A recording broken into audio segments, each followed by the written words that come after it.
Hi, and welcome to the R2RB Indie Artists Podcast. And today I have with me Sarah and the Others. They are an independent artist group from the UK, and I'm going to let them introduce themselves. So who's going first? They're pointing at me. So that'll be me. My name is Pete. What do you want to know?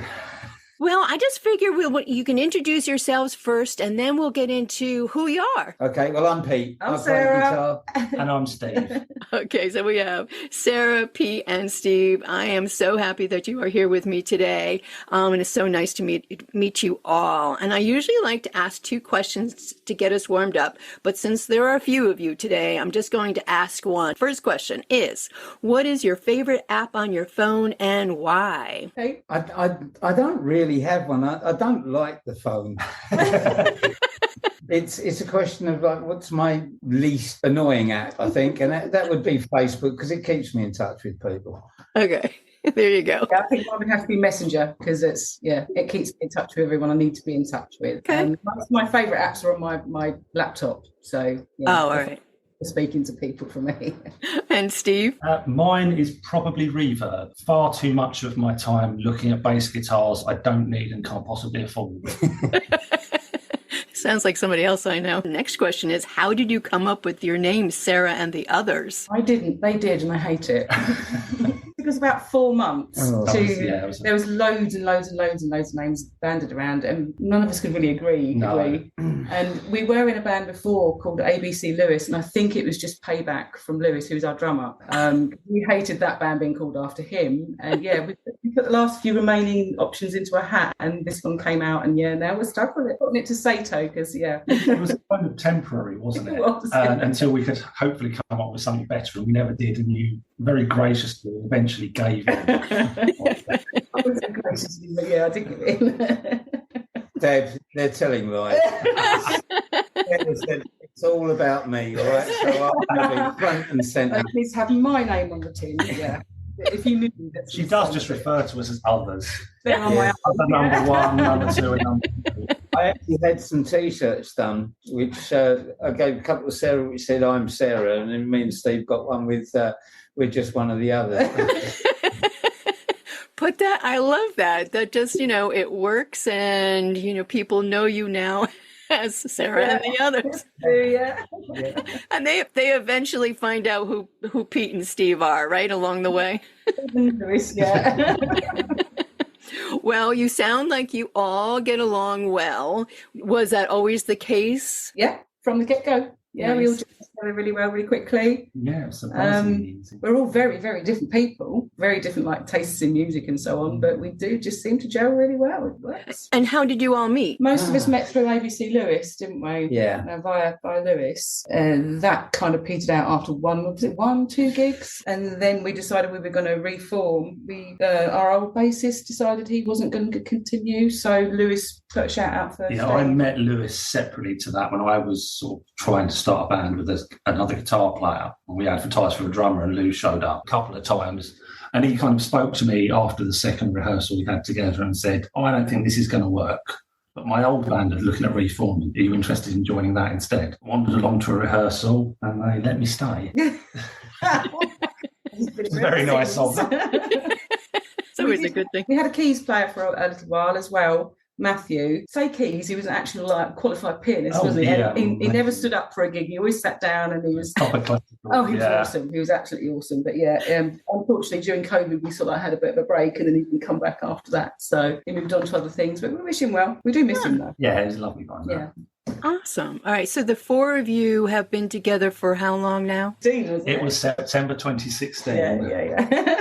Oh, wow. Okay. Nice. Young then. We all are.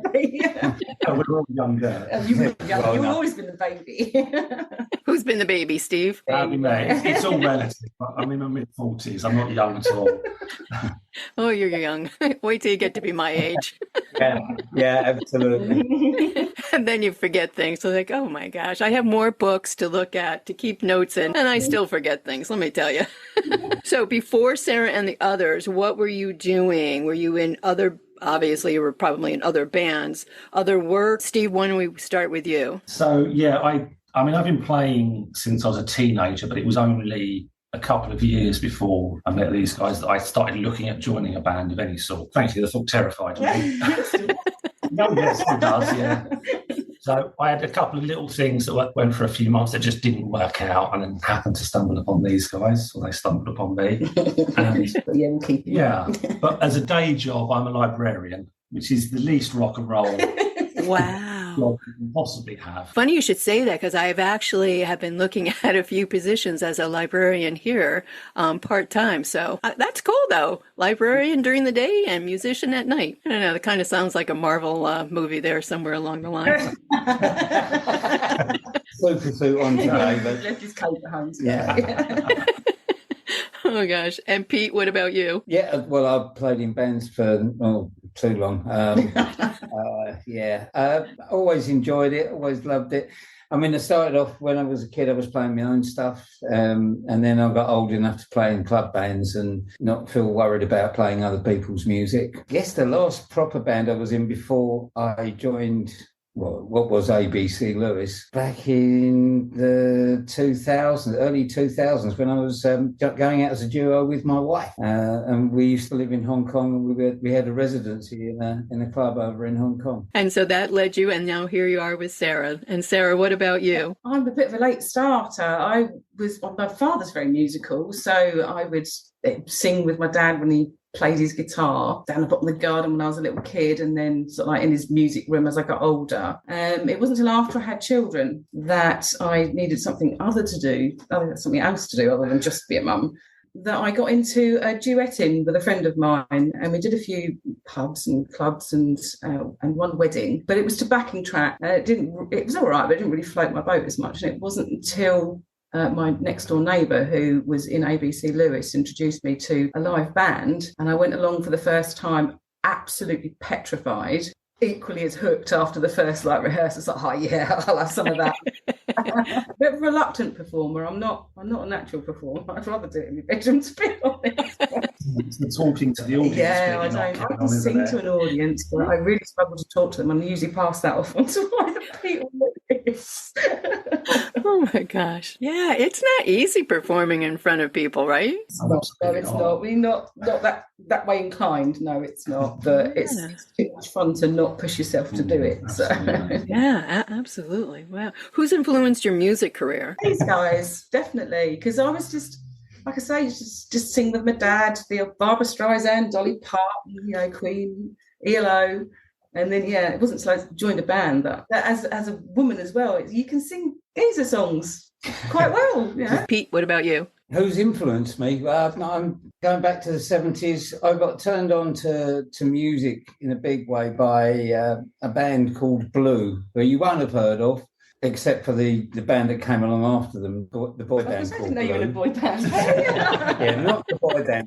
This was a Scottish rock band called Blue, and I was sitting when I was off. It was school holidays, and I was listening to the radio, and this song came on called Little Jodie, which we've now covered, and I thought, oh yeah, that's what I want to do. That's what I want to play. That really got me into sort of rock and roll, if you like, and then from there. Thin Lizzy, Deep Purple, Status Quo, that all was a big thing for me. And then in the 80s, it was more the sort of what's going on. Aha, I really loved Aha in the 80s. And I love 80s music. I think 80s music is really, really something very different, very specific. You can listen to a song and you can say, that's 80s.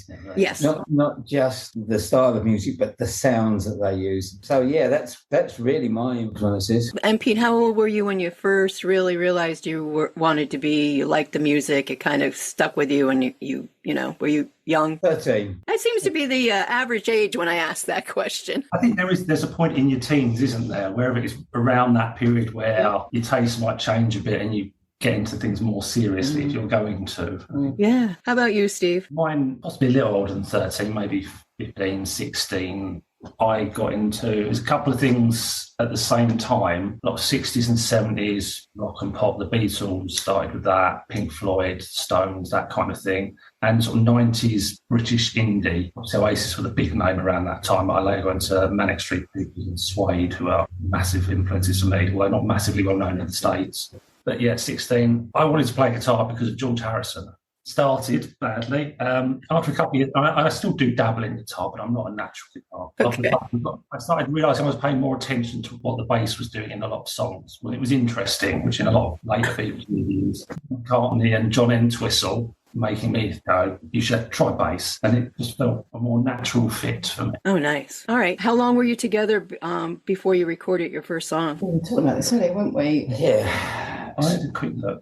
It's not too late? Is that the first? No. So during lockdown, we did to keep the band going, because obviously we couldn't play together. We did a number of videos. The isolation tapes. Yeah. I saw those. Yeah, so they were all recorded like individually in people's houses and then sent in to me, and I put them all onto my machine and then mixed they'd it all. record themselves on their mobile phones and send the footage to me, and I'd stick the video together.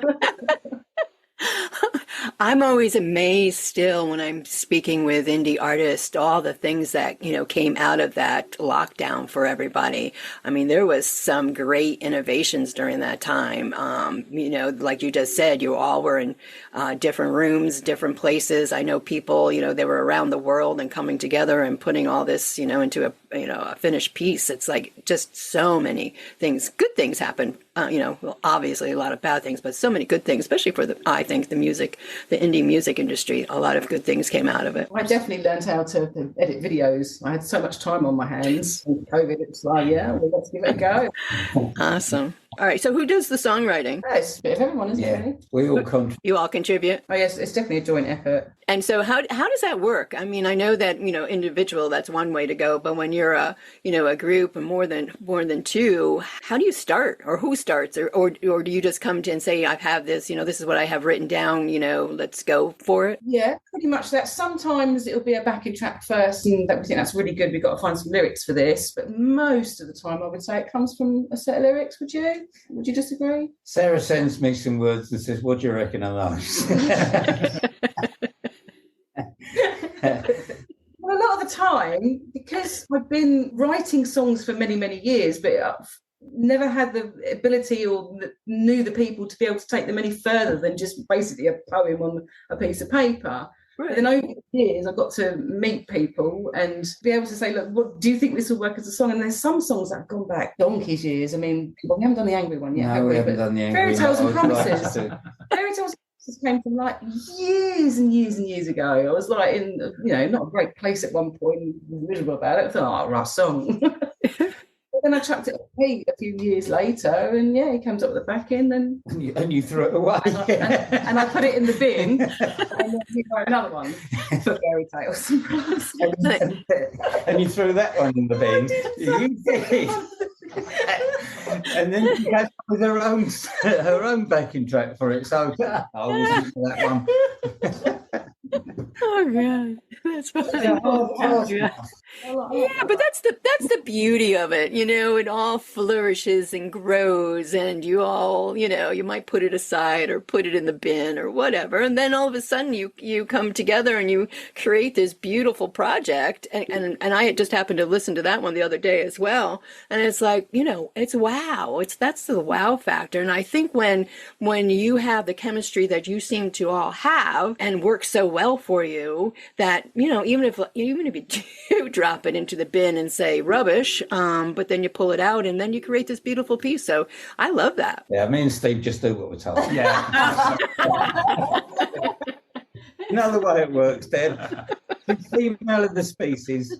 I was trying to help you guys. No, we just we know when we're beat. Oh my gosh, I love that. All right, so a question that I've been asking indie artists this past year is about AI, artificial intelligence, and I'd love to know your thoughts on it in the music industry and visual art, since you also do videos as well. Have you or will you at some point use it as a tool with your music? I already do. It's largely because in my day job I'm a graphic designer, so I use it for that as well. But when I'm putting a video together, sometimes the clips, if you want to find the best clip, you sometimes have to pay for it. And even when you go searching for the clip and you're prepared to pay for it, you still can't find it. But in this day and age, I can say, look, I need a 3-second clip of somebody walking down the road in the rain, and it'll give it to me and I can use it in a video. But when it comes to my music, I use it because I don't have the skill set between being able to, I can write some lyrics, I know exactly what I want it to sound like, I feel like in my head, but I don't have the skill musically to be able to, say, for instance, sit in front of a piano and say to people, this is how I want it to sound and feel. So I found it very useful with, some of the prompts that you give, you have to go for it like 1,200 times until you get the feel that you're actually looking for. And Pete was blown away when I first sent him my first AI track. But then when he looked a bit further into it, he wasn't impressed. And now it's like, well, I will use it, but I'm not doing that one because I don't like it. So. There is a red line, even being a female of the species. I don't really like. Sarah sent me this particular song, and I couldn't quite get my head around what was actually going on. And then she said, "Oh, it's it's an AI thing." I thought, oh, God. Really? But it was actually very, very clever, and so we adapted it. Yeah. We do that with songs. We do what we call Sato them. For example, I can't sing like Freddie Mercury, but we'll Sato a Queen song, do it in our style, and I did the same with you did the same with the Back and Try. I thought it was brilliant. Yeah. My take on it is it's a great tool used in the right way, and obviously, just what you had said with using how you've used it, it's a great thing. I know other musicians and singer-songwriters that for different reasons have used it as well to help to build on to, as you said, you needed some help and, you couldn't quite sit down at the piano and put the tune together for it. I certainly couldn't do that either. So, yeah. And I've used it as well. Podcasting, sometimes I'll get stuck with questions. And, I just think as long as everybody's using it correctly, because there's always going to be the other side. Always going to be the other side. I would draw the line at releasing one that was all AI. That's not us. Would you put your music into a genre? I had a thought, because I was just thinking, because like you said earlier, our tastes, the things we like are all so different. Yeah. It would be almost impossible for us to agree on a genre. Yeah. Even if we couldn't agree on the name. Thought we had one. I'm sure we would see it and kind of describe it differently. So yeah, I don't it's think more like any... the songs that we produce will probably fit into one genre or another. Yeah, but there's no unifying overall specific. If somebody said, "Oh, let's do a reggae song." Yeah, we'll do a reggae song, and that's the genre it'd fit into. Do you know what I mean? Yeah, I don't think it... And I think for indie artists, you can tell me true or false, being an indie artist, that's one of the beauties of that, being able to cross over and not fit into one genre. You can do, as you just said, if somebody says, let's do a reggae, you're going to do a reggae or a folk song or a rock and roll. I think that's the beauty that I see of being an indie artist, is being able to be true to your heart with whatever the music might be. Still be versatile. Yeah, there's less expectation to sound the same with every song. Let me ask you this. The song and video, It's Not Too Late. What's the story behind that song and video? And I'll get into it more, but that was about the time that our mutual friend had sent me this, and we'll talk about him later. This video, and Sarah, it brought me to tears. Oh, bless you. No, it's actually Pete's brainchild, but... Sorry, Pete. Do something wonderful, but Well, Pete, I'll let you explain it because it was your baby. Yeah. I work for the wildlife trusts in the UK here, for not just wildlife trusts, for conservation charities. At that point, I think I was mainly working for marine conservation. Working there, I learned so much horrific detail about what is going on around the planet. And I wanted to say something about it. It's a big subject. It's something that I'm really, really passionate about, wildlife, but especially the plastic pollution. And when you see and you delve into a little bit more about the way we deal with plastic and the way that countries and governments, and we pride ourselves on being not political in any way, shape or form. So I don't want this to be a political statement at all. I don't think this is political. We've got to do something about the waste that we produce on this planet, and especially when it's plastic, because once it's there forever. It doesn't go away. So, that's where the inspiration for the song came from. wanting to say something about, let's just not throw it away. Let's actually not produce so much of it, because as soon as it's produced, that's it. Excuse me. And people are not aware of it. So many people are not aware how the plastic, does harm the environment and the marine life and the damage it has done. People don't even think. And I'm going to say for myself too, sometimes you don't think. You just like, oh, it's here, it's plastic. And, one of the biggest, or not the biggest, but one of the, items that we throw away so easily is the rings, the holder for your soda cans, and how much damage that little thing can cause in the marine life. And why turtles? Because at that time, I working for the Marine Conservation Society, there was a big thing about turtles, how they were getting like plastic straws stuck up their noses, and how they were getting caught in that. There's one really horrific video of a turtle that had grown up basically inside of a net, and it was shaped like a figure of 8 because the net was constricting it. Just makes you think, we're just throwing this stuff around. We don't care, or we don't care enough, and we're not informed. I mean, I had no sort of thing was going on, and we need to be informed about this. I mean, there's all sorts of stories you could go into. I mean, there are places on the planet where they've had their rivers clogged with plastic, so they've got the army out. You'd think they'd take the plastic out of the river. No. We'll push it out to sea. Yeah, let's do that. Dealing with it, isn't it?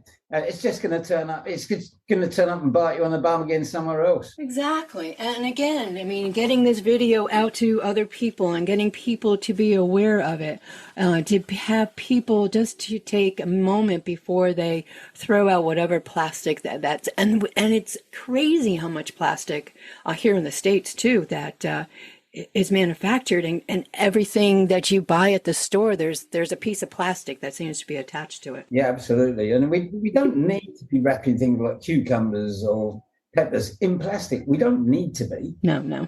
We'll have to do, and we should, because I have others that I have interviewed that are also are aware of this, and also, like to spread the word. So I think maybe I will have to get you all together and do a roundtable for that one as well, because it's so important. And it's not too late. That was released back in around March, right? Yeah. Yeah. Okay. I got that one right. And we have a mutual friend, and that's how I learned about Sarah and the others, and the rest is history. So during that time, C. Stevens was working on his EP, Destination Unknown, and Southern Grace became a topic of conversation. And I met C. Stevens, it's been a year ago. I had put out a blurb on Facebook, who wants to talk about the indie artist realm. And he and Michael Batte said, oh, I would love to. And I was like, okay. And that's the rest of his history as well. And so I was right at the beginning with C. Stevens on Destination Unknown, and Sarah, your voice and that piece, Southern Grace, it was just simply amazing. That one, for whatever reason, just really hit me. So let's fast forward to the buzz. We've got a buzz. You guys have a new release, a new collaboration with Sarah and the others and C. Stevens' Asphalt Jungle. So who approached you on this project? Going back. You have to go back a little bit further, yeah. Go ahead. Going back. I've never actually spoken to Shane. Never at all spoken to him. No, we've only ever text messaged each other. Yeah, it's only text message. And he first messaged me on a group chat on the studio that I use, a Mixcraft studio. And he said, could I listen to have a song, critique it, give him... So I said, yeah, of course, but I'm no expert on this. I'm just finding my way. He listened to a couple of our songs and approached me and said, would Sarah... Can I nick your vocalist? Yeah, basically. And I said, oh, well, I'll see if she doesn't mind me passing her email on, and you can talk to her. So that's how that happened. Yeah. But I always wanted to sort of be involved as well, because I hate being left out. I hate being left out. And we had a backing track that had been like 2 different songs in a past life. One of them, Sarah binned. I still had the backing track. I'm never going to hear the last of that, am I? I thought, this would be, if I adapted this a little bit, this would be a great idea to get Shane involved in this one, because it's more his genre of music. Right. rockier and heavier, and we could ask him to sort of get involved with it, and it would just be a good fun thing to do. Yeah, he was straight on board, wasn't he? As well? Yeah. He's a good guy. And obviously I like his music as well. All right, so then you got together and you put this incredible recording together. How does this work? Him being here, well, we kind of talked a little bit how it all works, but with him being here in the States and you know, over there in the UK, is it a lot of back and forth with transferring files? Not really. It's just the wonders of technology, really, that make it all happen. Yeah, so, I mean, I sent him the song. I said, play what you want. And he sent me a file back with his bit on it, and I just mixed it all in. Oh, wow. Oh, okay. All right. Wow. That is great. And then we put it all together in the video. So okay. And so the name of the song is Writing on the Wall. And there's a video that goes with it. And it's going to be released when? We're going to release the audio track first, aren't we? Yeah. Well, no, 29th of December. You reckon we can get that done by then? Okay. Yeah. 29th of December. I can go with that date. Yeah. I've sent a sneaky peek over, haven't you? Yeah, I've sent you the track over. I was listening to it before we came on, and it is, people, you are going to love this one. This is such a great collaboration. I kind of had a fast track through it because I got it just before we were going to start, but just even from the introduction of that piece, that opening is just amazing. I can't wait to listen to it a few more times because and you guys are just great. I just love this. And the collaboration with Shane is just absolutely great. It's amazing. It's a different style of guitar to what I normally do. And that's really what lifts it is like Shane's, what should we call it? Heavier feel. Yeah. It's like that top down, isn't it? Yeah. But it works with you. It works, all of you together just is such a great collaboration. And I can't wait to see the video because I have spoken with Shane and I know he was out shooting and I know that, he had sent his piece to you, right? And his footage was so good that I've had to recall my voice and say, we are reshooting our footage because it's really bad. Pete and I are not as camera friendly. No. No, we're not. Well, he is like just cool personified, though, isn't he? It's like That is great. So the marketing, let me kind of ties in with your, with the release on December 29th of Writing on the Wall. What works for you? I know that everybody's been having issues with Facebook. Is it any different being over in the UK using Facebook? Have you run into issues? Do you use Facebook to do any marketing? And I know I'm just kind of throwing these questions out. And what does work for you? I have to hold my hands up to say that we're not terribly good when it comes to marketing ourselves. Mainly, I don't think we ever envisaged need to. Word of mouth is good enough around here for local pubs and clubs and stuff. But then we started writing things. Yeah, and we will promote it on Facebook, but we're also on DistroKid, aren't we? So they put it up on all the other channels. It's a full-time job. I mean, the marketing, aside from your passion of music and putting that together, marketing is really a full-time position. Yeah, we need a marketing agent. We can't afford one of those. We will push it as far as we can on Facebook, but I mean, it's only us like putting, listen to our latest single and that's it.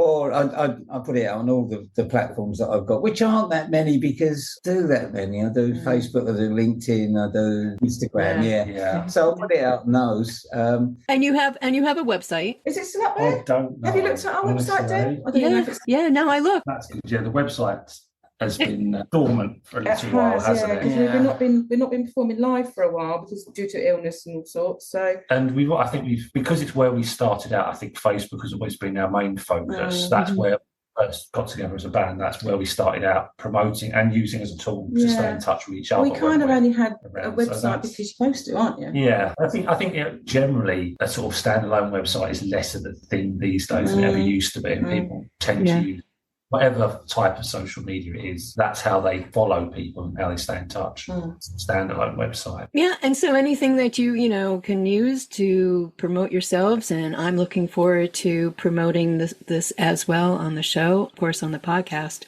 because it's, for me, that's what I love to do, is to help all the indie artists, wherever I, possibly can. I know that it's not an easy, as I said, it's not easy because it's really a full-time job with the marketing. So, but I think this is a beautiful piece, and to have it for the end of the year and the beginning of the new year sets your tone for the 2025. Can't believe 2025. How did that happen? We should have one not long after that, because we've got another one in the pipeline, haven't we? Yes. So you have another, because I was going to be one of my questions. What are you working on? What's coming up? This one, the next one is one that is the one that I sent to Pete originally as AI, and then we Satoed it and turned it into our own. We re-originated it. So yeah, it'd be interesting to see how that goes down. Partly started for that one because I'm more concentrating on this one. So let me just go back to writing on the wall behind this song. What's the meaning? Yeah, that was it goes back to, like, I chucked a backing track out that was perfectly usable. So yeah, Sarah passed me Fairy Tales and Promises, and I wrote the song Fairy Tales and Promises, and she said, no, that's just the wrong feel. Okay, fair enough. And then I wrote another set of lyrics which were absolutely rubbish, and Sarah didn't even comment. So I knew that wasn't going to go anywhere. And it then lay dormant for a couple of years, and then I had this idea of getting Shane involved with us, and I thought, I'd just got to write some lyrics, and I sort of pondered about it for a couple of days, and I thought, I'm just going to sit down and write a whole load of trash, and then Sarah will... Yeah, he sent me some lyrics, and I sort of kind of like removed the cheese from it, and ended up, I do write a whole lot of cheese. Cheese. Oh, cheese.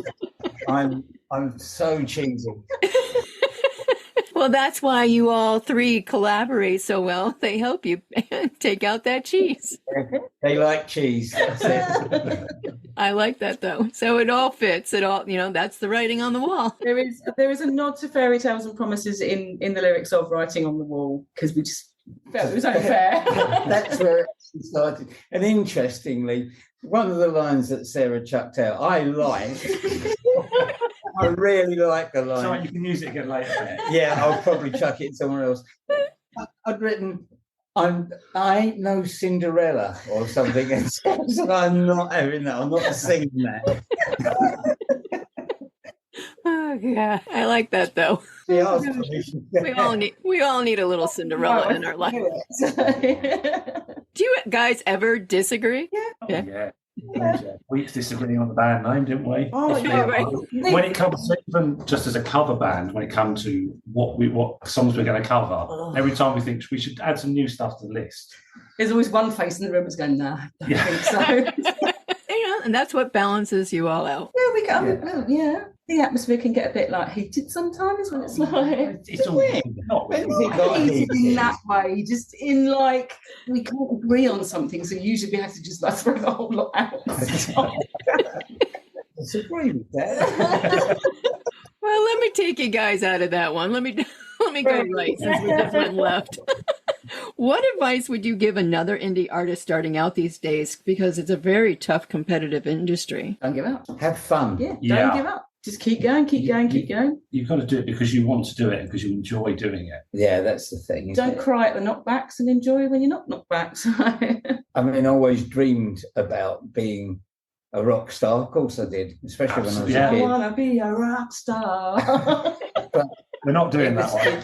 It's never something that I expected either, and so it's been like a secondary. It's been my saviour. It's been my fun. It's been where I go to when I'm being rubbish. Just go and pick up the guitar, plug it in, and make some loud noise. Yeah, life's pretty dull without it, isn't it? Oh, definitely. Yeah. Oh my gosh, absolutely. Absolutely. Let me ask you this question. The numbers. It is a numbers game sometimes. Do you get into that numbers game where, if you're on Spotify and you're streaming and you have so many monthly listeners, or if you're on Facebook and you have so many followers, if you're on any of the other platforms, again, it's always the numbers. And I understand that you do want to see where your music is in the industry with other indie artists. For me, we got into a discussion about Facebook. And the question is, would you rather have where the indie artists are following each other and streaming the music, which is great because you always find something that you like in other genres.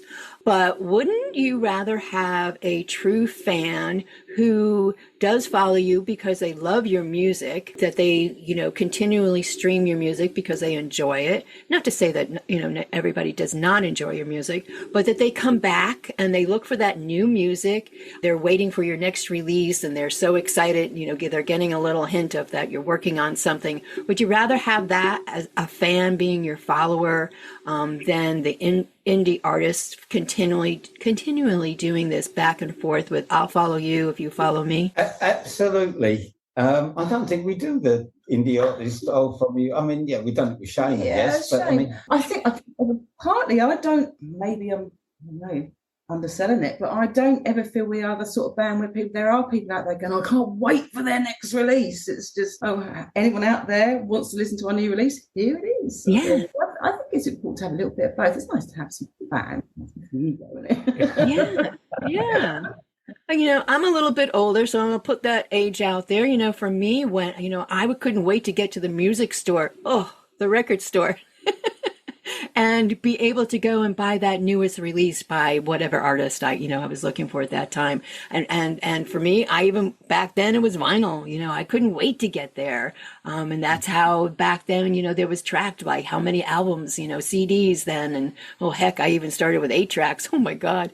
Cassettes and vinyl and everything else. So I can't, nowadays, why wouldn't you want that too? Oh, absolutely. Oh, yeah. All right. Oh, we can do a vinyl. Vinyl. Yeah, we can do a vinyl. I used to love that being on vinyl. When you go and buy whatever you were interested in at the time, for me, it was like, I hope they put the lyrics on the sleeve. Yeah, right? The lyrics was important. Absolutely. Yeah, right. I've got to mention this because this only came out the other day. I told you she used to sing with me. We used to do a cover of Don Henley, Boys of Summer. Came up in conversation because it came on the radio. It came up in conversation with the kids, and they said something about the Boys of Summer, Don Henley, and she said, "Oh, I don't know that song." And I said, "What do you mean you don't know that song?" And she said, "I've never heard it before." I said, "You used to sing it." I said, "Yes, you did." And I sang it to her and she said, "Oh, I've been singing it wrong." She was singing Poison Summer after the Poison Summer was gone. Quite nice, but shows the importance of having lyrics. It is. I thought the lyrics to, what is it called? What's that song called? Tin Roof. Busted. What's it called? Love Shack. That's it. Sorry. Oh yeah, Love Shack. I don't know where you were going. I always thought the bit where she goes, tin roof, rusted. I always used to think it was Henry, busted. Like he got caught down to Love Shack. But it's true. You need the lyrics. I love it. Oh, you guys are great. I have enjoyed this so much, and I've been looking forward to that for sure. So let everybody know where they can find you, your email, streaming platforms, etc. The major streaming platforms. Yes, we are. Yeah. So our main social media is our Facebook page and Instagram. And we do have a band email, which is sarahandtheothers@gmail.com. That's it, Sarah and the Others. That's right. It doesn't like the top name, but that's... I'm going to change that URL. Same type. But don't listen to us on Spotify. Find somewhere else. Yeah. I appreciate you being here today with me. I have enjoyed this conversation. I am looking forward to the release of Writing on the Wall, Sarah and the Others, in collaboration with C. Stevens' Asphalt Jungle. It is a beautiful song. I have enjoyed it. I'm going to be listening to it again several times. Thank you, Sarah, P, and Steve, for joining me today. Thanks, Thanks, Deb. Deb. very much for having us. You are welcome.